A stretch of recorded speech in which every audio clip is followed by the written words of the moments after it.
Take questions from reporters as well, one presumes after some statements. We'll listen to them. Je suis très heureux d'accueillir ce soir la Première ministre. Le vent this evening Prime n'emporte que Minister les feuilles, May. mais pas le reste. The wind is only taking papers away, but Elle n'aura nothing pas raison else. de nous.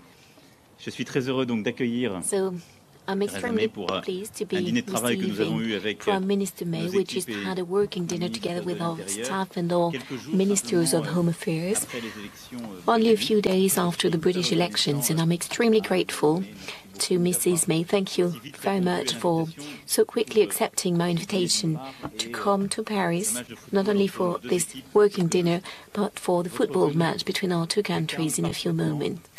Le lien qui Your visit la solidarité, embodies the strong bond between our two countries, solidarity and efficiency, friendship and working together, remembrance as well as projecting ourselves into the future. And I'm saying it just a few days after the terror attacks against Manchester and London. We talked to one another in the following hours, and I had a chance to combien nous avons été avec take the floor at the time, but let me tell you one more time how parce que ce sad we sont were, des attaques contre la jeunesse, how impacted we've been as well, because each time it is freedom, democracy, and our youth which are attacked, and also because a number of victims, qui sont le témoignage there were a number of victims, and they are the embodiment of this strong bond between our two countries. The thousands en Grande-Bretagne. of French people living in the United Kingdom and thousands of British people living in France. So this evening we talked about our common challenges and first and foremost of La our coopération qui nous lie est aujourd'hui exemplaire. cooperation in counter-terrorism. It is outstanding when it comes to intelligence sharing and the work between our services. And as a matter of fact, after these two attacks, this was the case. And please allow me to pay tribute to our security forces, to our intelligence services. They're working together on a daily basis for our security, and we owe them Mais a nous avons lot. décidé ensemble d'aller plus loin. But we've decided together to do more together, and for a number of days already we've been working on a very concrete action plan that was put together by our teams and will make it public tonight. This concrete action plan will be implemented by all services. The first purpose is to strengthen the commitments and the obligations of internet operators in order to delete any content promoting hatred and terrorism by any way. Some commitments have been made so far, but they are not sufficient. And Prime Minister May in Taormina was reminding us a couple of weeks ago that it is within the first 2 hours that 50% of the potential terrorists or people who can be influenced or receive the information, and that Ensuite, améliorer les moyens d'accès au contenu crypté. actions are only taken in 48 hours. And then the aim is to get access, better access to encrypted content so that these internet tools are not unlimited tools for terrorists. And then we want to improve international cooperation, including with the United States, in order to improve access to digital content and digital evidence in our investigations by our police services and justice services, no matter where the data is localized. This is absolutely necessary in order to prevent as much as we can terrorist propaganda as well as terrorist attacks, and also in order to bring to justice those involved in these terror attacks or attempts. Of course, beyond that common goal, we want to involve all of the G7 members, and a number of meetings will be held, including by our interior ministers. We want to do more, in particular with the United States. President Trump made some strong statements, including in Taormina, and we very much want to act together. And of course, this initiative is open to any of our partners in the European Union, and I have in mind in particular Germany, which constantly expressed its willingness to work in close cooperation with us on this matter. So the action plan, of course, is intended to be spread, but as from today, the purpose is to take some concrete actions and to get some concrete results anytime soon. This major challenge, the fight against terrorism, should not lead us to forget the other challenges. We therefore talked about the economy, migrations, as well as defense. We have a defense agenda and will continue to work actively on it. And by the end of the year, we will hold another defense summit in the United Kingdom. Lastly, the negotiation on the Brexit continues, and we'll leave it to Prime Minister May to say a few words about it. But as far as I'm concerned, I want a very clear negotiation, and would like the negotiation and then the discussions on the future relationship with the United Kingdom to be launched as soon as possible and take place as quickly as possible. This is what I meant to tell you. Of course, we talked about our willingness to work together in the digital sector in the future, in defending our values all around the world. And lastly, regarding climate change, our countries always stood together. Please allow me to thank Theresa May for coming so quickly after the elections in her country, and I'm looking forward to working together with you on all of these topics. We have so much to do together. In a couple of minutes, our teams will be playing football against one another, and of course there needs to be a winner, but even though we may not agree, it will be such a small disagreement that we will not even show it. You have the floor. Thank you very much, Emmanuel. And as you have said, the United Kingdom and France work side by side together in so many different areas, and that ranges from our bilateral trading relationship worth £69 billion to our tourist industries, where British and French people are intrinsically linked, forming the single largest groups of visitors to each other's countries. But nowhere is our cooperation closer than in the area of defence and security, with British and French fighter pilots flying alongside one another and in each other's planes over Syria and Iraq to strike Daesh at its heart, or our troops deployed together in Estonia to provide reassurance to our eastern allies in the face of Russian aggression. Just this month, cooperation between our two countries has led to the seizure of £65 million worth of drugs in the Indian Ocean, with UK and French naval officers working together on HMS Monmouth to intercept an illegal haul. And this is our close and deep relationship in action. As you've said, our discussions today have focused on the greatest security challenge our two countries face, tackling terrorism and rooting out the extremism that fuels it. Both our countries have, sadly, experienced the horrors of terrorism all too recently. I offer our heartfelt condolences to the families and friends of the 3 innocent French victims killed in the terrible attack in London last week. It shows so painfully how these attacks are not attacks on one place, but on us all.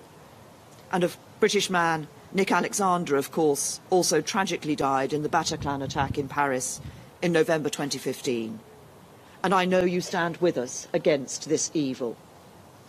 And tonight, as you've just heard, President Macron and I will join the England and French football teams and the fans at the Stade de France to honour the victims of the London Bridge attack. In the wake of the November 2015 Paris attacks, the England and French teams paid tribute at Wembley Stadium to all those who lost their lives. And our visit to the Stade de France tonight will be a similar show of solidarity against terrorism and extremism. The counter-terrorism cooperation between our intelligence agencies is already strong, but President Macron and I agree that more should be done to tackle the terrorist threat online. As I've said before, in the UK we are already working with social media companies to halt the spread of extremist material and poisonous propaganda that is warping young minds. But we know they need to do more.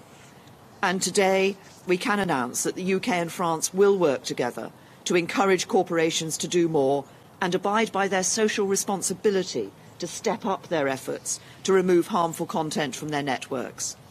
We're launching a joint UK-French campaign to ensure that the internet cannot be used as a safe space for terrorists and criminals, and that it cannot be used to host the radicalising material that leads to so much harm. We will lead joint work with the tech companies on this vital agenda, including working with them to develop tools to identify and remove harmful material automatically. We will press them to urgently establish the industry-led forum we agreed at the G7 summit last month to develop shared technical and policy solutions to tackle terrorist content on the internet. Crucially, our campaign will also include exploring creating a legal liability for tech companies if they fail to take the necessary action to remove unacceptable content.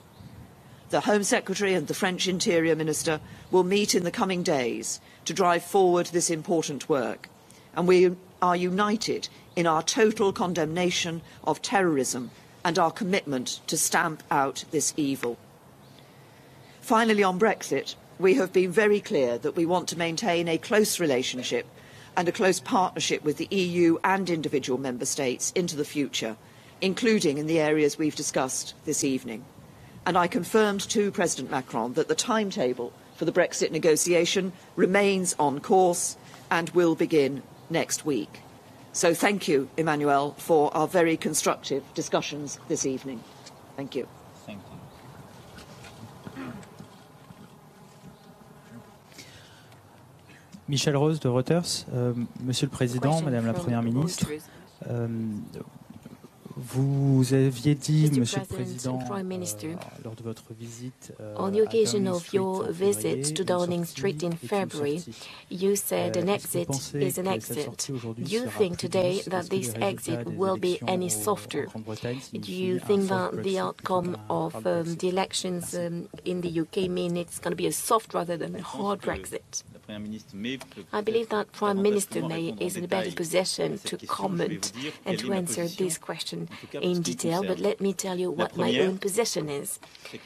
First of all, France's willingness is that the negotiations start as quickly as possible. The second is that these negotiations shall be led by the European Union in a coordinated manner and not country by country. The decision made is the right one in order to preserve the interests of the European Union in the short, the mid and the long term.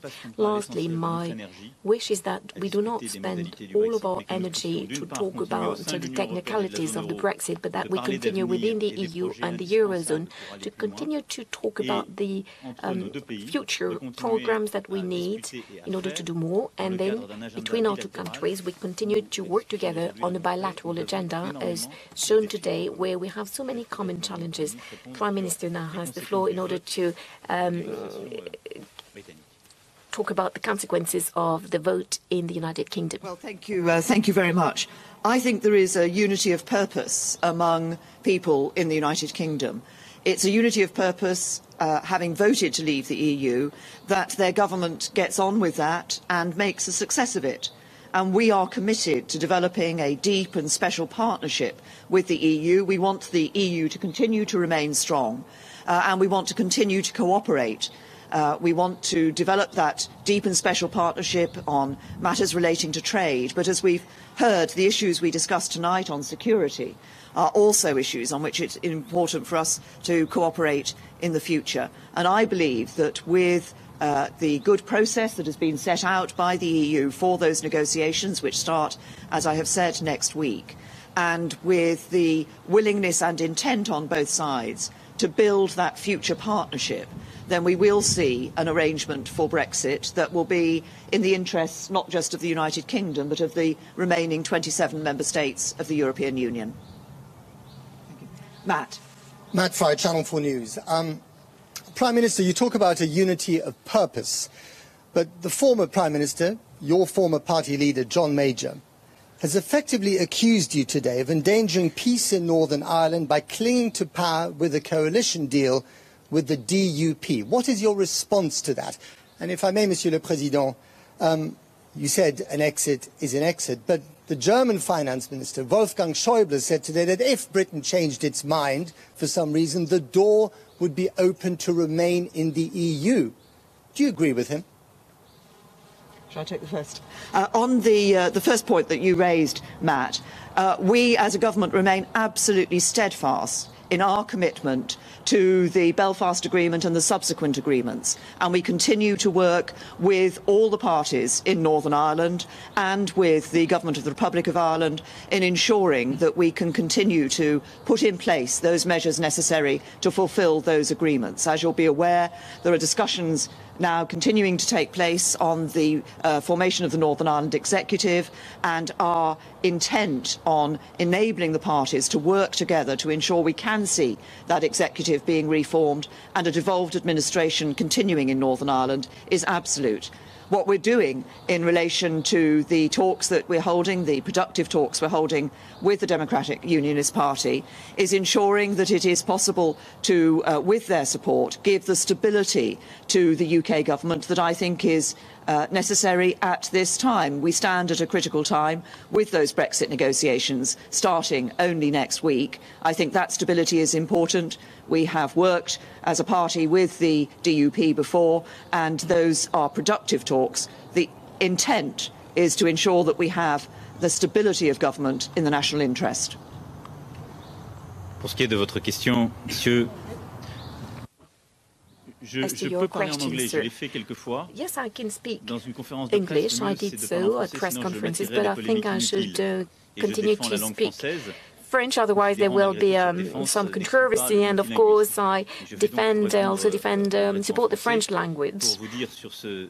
So, in French, of course, the door remains open, always open, until the Brexit negotiations come to an end. That being said, a sovereign decision was taken by the British people, that is to come out of the European Union, and I very much respect the decisions taken by the peoples, be it by the French people or by the British people. As a matter of fact, in this case, it's not for me to say whether or not this decision should be questioned, a decision to leave the European Union, but until the negotiations come to an end, of course, there's always the possibility to reopen the door. But let us be clear and organised, and once the negotiations have started, we should be well aware that it will be more and more difficult to move backward.